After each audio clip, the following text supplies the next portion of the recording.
André Dumont qui sera de retour avec nous la semaine prochaine. Bon, ben, il t'a lancé la ligne, Gilbert, puis c'est drôle parce que ça fait partie de ton premier sujet. Vas-y, débrouille-toi avec ça. Non, mais moi ça tu sais, parce que ça nous prend un deuxième trio qui peut être dangereux, puis pas juste sur le power play, là, tu sais, parce que Laine, il est dangereux sur le power play, on le sait, mais tabarouette, les gars, je regardais encore le match hier, il était présent au Centre Bell, puis Caroline de Bin, à 5 contre 5, on génère même pas proche d'avoir des chances de marquer, tu sais, puis c'est une aventure quand on vient dans notre zone. Tu sais, Kirby Dach a manqué du temps, il revenait hier. Positif du côté de Doc, j'ai trouvé qu'il bougeait bien sur la glace au point de vue patin. Il semble être un petit peu plus mince et tout ça. Fait il était plus à l'aise, moi, je trouve, à patiner. Je te dis pas qu'il a joué une grosse game, mais point de vue patin, moi, je pense que sa blessure est rétablie. Ça, c'est un petit point positif. T'sais, Demidov, on a vu sa vision sur le power play. Ça, c'est pas un problème. Le problème qu'on a, les gars, c'est qu'à 5 contre 5, à 5 contre 5, tu l'as dit tout à l'heure, Martin, c'est 4 shots au net en 50 minutes. On a 10 minutes de power play, puis on finit la game avec 13 lancés au filet. Fait que ça, c'est pas normal. Ouais, c'est pas normal. C'était pas une grosse game. On n'a pas été dangereux. Puis si on n'est pas capable d'avoir un one-two punch, puis d'avoir un petit peu de soutien, puis juste de se fier à Suzuki, Caulfield et Slavkowski pour marquer des buts, ça ne marchera pas. Puis non seulement ça, c'est que moi, si je coach un club contre le Canadien, bien, parfait. Ils ont une ligne qui marche. T'sais, on peut dire qu'Anderson, Gallagher et Evans, ça va être une ligne d'énergie, tout ça. Ils vont marquer des buts à l'occasion et tout ça. Mais c'est pas leur job. Tu as une ligne qui marche. Fait que je mets mon meilleur défenseur contre eux autres. Je mets meilleure ligne d'avant contre eux autres. Puis on va les museler. Puis si on les muselle, si les autres ne marquent pas, s'ils ne fournissent pas, ben on a des chances de gagner le match. Fait que, moi, je pense qu'il y a encore du temps au camp d'entraînement. Puis c'est rien contre Patrick Laine et tout ça, mais honnêtement, ça prend... Tu sais, quand on parle Martin Saint-Louis, Martin, tu l'entends souvent, il dit « On veut jouer avec du pace. On veut jouer avec du pace. Du pace. Du pace, ça veut dire de la vitesse. Ça veut dire des contre-attaques rapides. Ça veut dire que tu sors de la zone rapidement et tout ça. Je regrette, Patrick Laine, il n'est pas capable. C'est comme un 18 roues qui part en 4e vitesse. C'est lent, c'est lent, c'est lent. Non, mais... Il patine drôle, en plus. Non, mais, tu sais, ça a l'air qu'il est en forme, ça a l'air qu'il a passé l'été ici, puis il s'est entraîné, mais, tu sais, moi, je connais beaucoup de gars, des anciens joueurs et tout ça, qui ont patiné avec lui cet été, puis je n'aimerais pas personne, mais tout ça, mais ils m'ont dit, c'est époustouflant comment ce gars-là est lent, qu'il n'y a pas de jump, qu'il n'y a pas d'explosion. Fait qu'il n'aura pas plus, il ne l'a jamais eu. Il n'avait pas à 20 ans, il n'aura pas plus à 27 ans, surtout après 2-3 blessures aux genoux, là. Tu sais, il est capable de scorer. Sur le power play, tu vas le mettre là, il va en mettre dedans, c'est un spécialiste. Mais il faut y trouver... Tu sais, il faut y trouver une place sur un 3e ou un 4e trio, je ne le sais pas. Bon, puis c'est ça, j'allais dire. Moi, je pense que... Si on fait ça, moi, je pense qu'il va faire la baboune. La baboune ne passera plus dans la porte. Et, je ne sais pas comment est-ce qu'il va réagir. Il faut qu'il devienne un genre de spécialiste parce que ça nous prend un gars avec de la vitesse pour appuyer le kid. C'est Martin qui disait ça tout à l'heure, ou Marc-André. Tu ne veux pas perdre Demidov. Là. Demidov, c'est un joyau. Là. C'est un joyau, mais je regrette avec Laine, c'est comme un boulet pour Demidov de le traîner. Puis, tu sais, quand il rentre dans la zone, l'autre il sort. Puis quand il sort, les autres ils rentrent. Ils sont comme un peu trop rapides pour lui. Puis, c'est pas un bon fit. Moi, je trouve que c'est vraiment pas un bon fit. Puis je sais pas si on va s'entêter à laisser les trois ensemble. Mais moi, j'essaierais... Moi, je vous le dis demain, les gars, je suis coach du Canadien, j'essaierais un Zach Bolduc à gauche avec eux autres, un gars qui a de la vitesse. Ou je te dirais même au pire, mais pas au pire. Moi, je l'aime beaucoup. Tu mets Josh Anderson avec eux autres, bang, bang. Lui, ça va être up and down, puis il n'y aura pas de niaisage, puis il va aller dans le fond, puis il va ramasser la rondelle, puis il est responsable défensivement. Tu sais, à un moment donné, il faut que tu crées de l'espace aussi pour le kid. Donc, j'ai hâte de voir comment est-ce qu'on va dealer avec ça, les boys. Et le pire, c'est que si tu l'enlèves de ce trio-là, puis tu le mets, mettons, sur le trio de New York, 12e attaquant qu'on ne sait pas c'est qui, c'est pas un gros trio, puis c'est un trio qui va être vulnérable contre les grosses attaques l'autre bord. Puis si tu défais ton trio de Evans, Gallagher et Anderson, que je m'attends qu'ils veulent jouer ce trio-là contre les meilleurs l'autre bord, tu peux pas. Tu comprends-tu? Tu le mets où, le joueur le vert de l'aîné après? On est pogné. Écoute, on est pogné, là. Tu sais, regarde, on va toucher à du bois, puis tu sais, peut-être que du jour au lendemain, peut-être que demain, s'il joue, peut-être qu'il va revirer ça de bord, puis il va être tout feu, tout flamme, puis il va devenir un joueur fiable sur 200 pieds, mais il va dire une affaire, je ne gagerai pas ma maison là-dessus, là. Je ne gagerai même pas mes chaussettes là-dessus, là. Avec Simonac, non. La bonne nouvelle, Gilbert, c'est qu'on est pogné, mais on est pogné pour 1 an. C'est sa dernière année de contrat. Fait que si ça ne fonctionne pas, c'est ciao, bye. Va si tu veux, puis c'est réglé. On va vivre avec pour 1 an. D'ailleurs, je te confirme que demain, il ne sera pas sur le 2e trio, mais ni sur le 3e, puis ni sur le 4e, il ne joue pas demain. Mais on vient d'avoir la formation du Canadien, puis ça va nous permettre d'en parler. Donc, demain, voici à quoi va ressembler la formation du Canadien. Anderson, Evans, Gallagher. On a Bolduc avec Newhook et Kapanen. Veleno, Beck, Blais, j'ai hâte de voir ça. Là. Ça va être le fun. Farrell, Condota et Belzile. Oui, ben, moi aussi, j'aime ça. Je ne sais pas si tu veux faire un peu de millage là-dessus, là, mais parlons-en de ce trio-là. Veleno, Beck et Blais qui vont jouer ensemble demain. Moi, je trouve que Owen Beck, c'est son 3e camp d'entraînement, puis à chaque fois qu'il est à la glace, il se passe quelque chose. C'est un gars qui travaille, c'est un gars qui va au filet, c'est un gars qui est fiable défensivement. C'est un gars qui veut se gagner du temps, c'est un gars qui veut rester à Montréal, puis ça paraît. Puis il joue la game de la bonne façon, puis avec un gars d'expérience comme Samuel Blais, avec un Joe Veleno qui a de l'expérience aussi. Là. Joe Veleno, c'est plus une recrue, là, il y a quoi, 25-26 ans. Ça peut être un bon trio. Ça peut être un bon trio, tu sais, puis est-ce que ça peut devenir un 4e trio éventuellement? Tu sais, si on a Gallagher, Anderson, puis Evans comme 3e trio, c'est possible. C'est 3 gars qui patinent. C'est 3 gars qui... tu sais, Owen Beck a du grit. Samuel Blais a beaucoup de grit aussi. De papier sablé, papier sablé.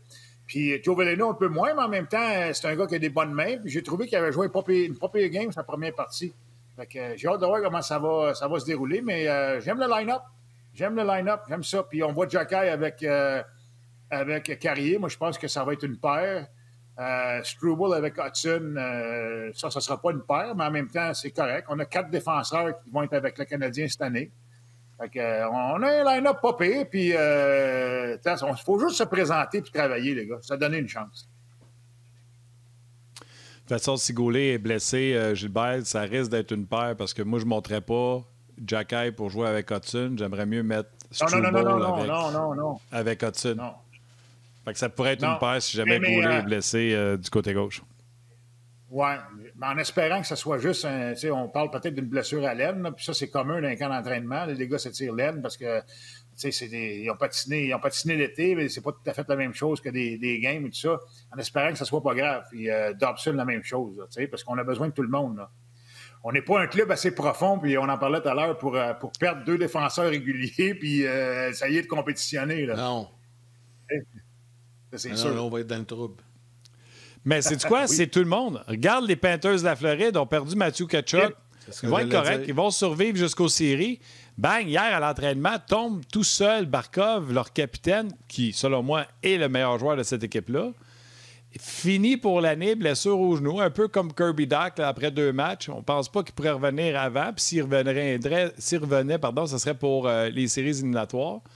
Les Panthers vont devoir se battre tous les soirs pour entrer en séries éliminatoires. Tu viens de perdre peut-être 2 de tes 3 meilleurs attaquants, sinon tes 2 meilleurs attaquants. Là. Ben oui, c'est ça. Écoute, là, Barkov, là, c'est un candidat au trophée Selke à toutes les années. C'est comme si nous autres à Montréal, on perdait un Nick Suzuki toute la saison. On serait dans le chenoute pas à peu près, là. On serait dans le chenoute pas à peu près. Fait que moi, les Panthers de Floride, qui ont rentré en play-off l'année passée, les gars, avec 98 points, c'était quasiment... les Canadiens ont rentré à 91, les Sénateurs à 97. Mais tu sais, il n'y a pas une grosse marge de manœuvre, là, tu sais. Puis il y a d'autres clubs qui vont être meilleurs. Puis les Panthers de la Floride, n'oubliez pas, les gars, à chaque fois que tu les affrontes, ils ont une grosse cible dans le dos puis une grosse cible à l'avant. Champion de la Coupe Stanley, 2 dernières saisons, eux autres, on va les battre. Ça va être difficile pour les Panthers, je pense. Tu Tu sais, Tkachuk, c'est le cœur et âme de ce club-là. Barkov, c'est toutes les situations, jeu de puissance, des avantages numériques. Il est sur la glace tout le temps en fin de match. Jouer contre les meilleurs tous les soirs. Tous les soirs contre les meilleurs. Honnêtement, là, si j'étais... Moi, je ne suis pas un gambler, là, mais je ne mettrais pas beaucoup d'argent sur les Panthers si ces deux gars-là sont sortis pour la saison. Les Panthers, pour faire les playoffs. Ça va être très difficile. Le portrait de la division Atlantique, là, 1, 2, 3, ça vient de changer, là, sans Barkov et Tkachuk en Floride. Là. Même pas sûr moi, que la Floride va être encore là. Toronto devrait être là encore, là, mais... Oui, mais quand Marner est parti de Toronto, on a vu hier, oui, il va encore avoir un bon club là, quand tout le monde est en santé, les Leafs de Toronto, tout le monde est là et tout ça, mais Mitch Marner, que tu l'aimes, que tu ne l'aimes pas, c'est 100 points par année, là. C'est 100 points par année tout le temps. Puis on parle de Barkov, mais Marner, c'est un gars qui joue en piqué aussi. Est-ce que ce qui arrive actuellement avec les Panthers... Vas-y, Martin. Je vais te laisser. Juste parler. Hier, j'ai parlé avec Martin Leclerc sur mon podcast, puis il disait que Marner a été responsable du plus de points au classement de tous les Leafs de Toronto. Puis c'est une grosse marge. C'était, je pense, 10,6 points de saison régulière qui ont été responsables de Marner. Si on compare, mettons, avec Canadien, je vais de mémoire, là, je pense que le meilleur, c'était Nick Suzuki à 9,3 points ou quelque chose comme ça, 8,9 points pour Lane Hudson.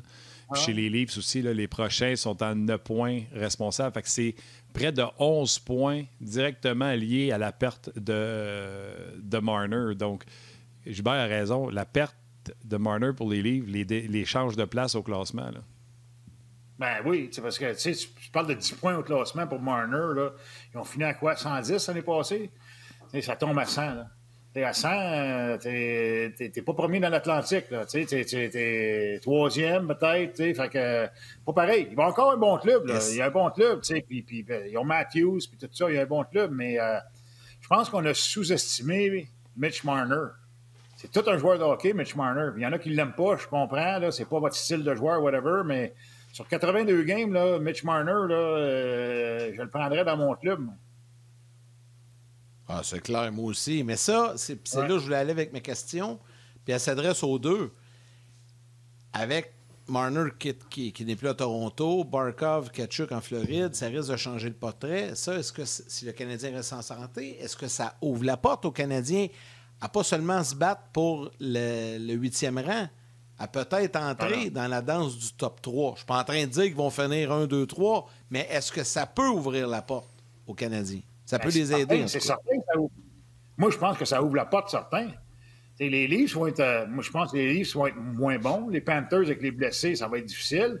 Le Lightning de Tampa Bay, tranquillement, pas vite, ils perdent un peu de vitesse, là, puis les gars vieillissent, puis ils sont usés, ils ont joué beaucoup de hockey, puis on commence à... Je ne dis pas qu'on commence à tirer de la patte un peu, mais c'est plus le Lightning de Tampa Bay que c'était il y a 6-7 ans, là.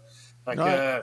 non, moi, je pense qu'on peut se battre si... En même temps, regarde-nous, là, on parle des 3 premières places dans l'Atlantique. Là, en ce moment, on a 2 défenseurs de blessés, puis 2 défenseurs réguliers, puis on est slim aussi. Si les 2 ne reviennent pas, c'est grave, whatever. Donc, on va être dans le chenoute, là. Fait que, non, mais je pense que si tout le monde est en santé, moi, je l'ai dit à la radio, j'ai dit, moi, je pense que le Canadien peut se battre pour le top 3 dans l'Atlantique. Si tout le monde est en santé. T'sais, si on finit à l'entour de 100 points, on va être proche. On va être proche de là. Peut-être pas 3e, peut-être 4e, mais on va être proche de ça. Prends le calcul de tantôt. Toronto, c'est 108. On dit que Marner, là, c'est 10,6. Mettons qu'on fait un chiffron pour s'avantager un peu. Mettons que c'est moins 11 points. Ils viennent de tomber à 97. Le Canadien est entré à 91 points l'année passée, puis Ottawa à 97. Donc, si le Canadien a moindrement une progression de 4 points, ils sont à 95, Toronto 97, je veux dire, la question se pose, qui va avoir le plus de points cette année? Toronto ou Montréal?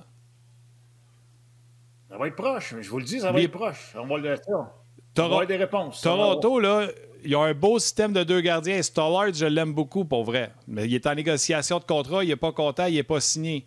Leur deuxième gardien, qui est excellent, a été beaucoup blessé dans le passé. Là, ils viennent de quitter pour des raisons personnelles. On a signé un contrat, là, les gens qui n'ont pas vu ça aux nouvelles, on a signé un contrat avec James, je laisse beaucoup de retour, Reimer, qui est rendu à 37-38 ans. C'est lui qu'on va amener. Non, mais pour vrai, là. Fait que là, t'enlèves Marner. Dakota Joshua, je l'aime beaucoup, là, mais je ne suis pas lui qui va remplir ses souliers.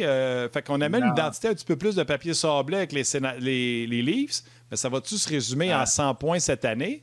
Fait que s'ils sont à 97-96 points, que le Canadien progresse un peu, il faut que le Canadien progresse, parce que le Canadien, s'il refait 91 points, on est d'accord, il ne rentre pas en série. Non, pas cette année. L'année passée, ça a été une exception. Tout le monde perdait, puis toutes les astres étaient alignés, les étoiles étaient alignées, tout a bien fini pour le Canadien et tout ça. Mais à 91 points, tu ne rentres pas en play-off. Ça va prendre 97, 98, tu n'auras pas le choix cette année. Puis, progression normale sur 82 games, là. T'sais, au mois de novembre, le Canadien, l'année passée, était le dernier dans la Ligue, puis bien en bas de 500. Je pense qu'on avait une fiche de genre 4 et 13 ou 4 et... Une affaire de même. C'était épouvantable. C'était épouvantable. Si on est capable d'éviter ça, puis d'avoir un bon début de saison, puis de se garder la tête sortie de l'eau, puis tout ça, puis de prendre en confiance quand plus l'année va avancer et tout ça, je pense qu'on peut finir à l'entour de 100 points, là. Ça serait une progression normale. Là. Je ne demande pas 120 points, là, mais 100 points. Là. Ça serait une progression normale. L'équipe qu'il faudra surveiller, puis on n'en parle pas beaucoup, puis on va en parler la semaine prochaine parce qu'on va les voir, on va les avoir d'en face deux matchs consécutifs. Moi, je pense que les Sénateurs d'Ottawa pourraient causer pas causer une surprise parce qu'ils sont en pente ascendante, là, mais... Moi, je pense que les Sens vont être très compétitifs cette saison à Ottawa. Bien, c'est sûr. Encore là, s'il n'y a pas trop de blessés. 97 points l'année passée. 97 points l'année passée. Oui. Eux aussi, là. Petite progression, qui peut se finir à 102, 103. Normale. Fait qu'eux autres, ils pourraient finir même au top de la division Atlantique, là. Voilà. On ne sait pas, là. Voilà. Tu finis à 105, 106 points, ça se peut que tu finisses au top de la division Atlantique, là. Ça va être très serré. Ça va être très serré. Puis sans oublier, les gars, là, je sais qu'on les prend pour acquis, puis ils ne seront pas là et tout ça, mais il y a d'autres clubs qui devraient s'améliorer aussi. Est-ce que les Red Wings vont être meilleurs? Est-ce que les Sabres de Buffalo vont être aussi mauvais? Si les Sabres de Buffalo n'avaient pas eu un début de saison désastreux l'année passée, ils seraient peut-être battus un petit peu plus longtemps pour une place en série aussi. Fait que... Il n'y a rien d'acquis. Ça va être le fun à surveiller cette année. Il y a beaucoup de parité dans la Ligue. Puis, c'est pour ça qu'on aime le hockey. Puis on regarde ça tous les soirs, puis on choque, puis on est content, puis on choque, puis on est content. Puis c'est ça. On est de même, nous autres. Les émotions, Gilbert. Les émotions. Absolument. Le 12 novembre dernier... Pour les femmes, ça prend des émotions pour les joueurs de hockey aussi. Sans émotion, tu n'es pas un joueur de hockey. C'est sûr que non. Le 12 novembre dernier, le Canadien était bon dernier à égalité avec les Prédateurs de Nashville avec 12 points, 5 victoires, 9 défaites. Je peux regarder à la fin novembre, là, si tu veux, là, autour du 30 novembre. Le Canadien avait une fiche de 8 et 12, était avant-dernier, un point devant les Blackhawks de Chicago. Donc, tu as raison de le mentionner. Hey, on poursuit ça sur le web. Venez nous rejoindre tout de suite. Bye, man!